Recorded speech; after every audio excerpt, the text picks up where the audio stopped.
In this video I'm going to show you how to use Instagram favorites feed.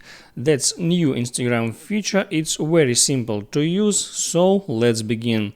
First I open up my Instagram and get in my main page, and here at the top, if I tap on the Instagram icon, here two options will appear.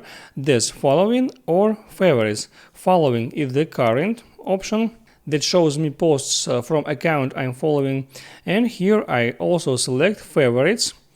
There will be shown posts only from accounts that I will select right here.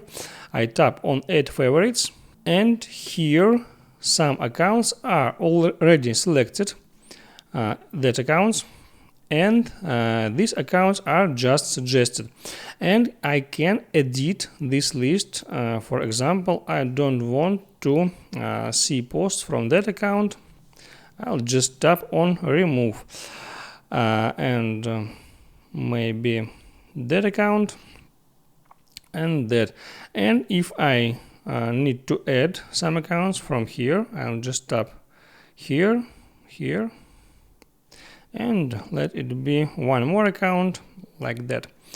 Also, I can search for accounts I need to add. I can tap here and type in this field any request like this.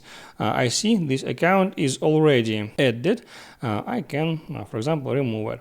Then when I'm finished, I press done. And next I confirm favorites setting up. So in this menu now I will see only the posts from my favorites accounts, and I can always switch between the two feeds, between the regular feed and between my favorites feed. I hope it helps you, so before you go, please like and subscribe.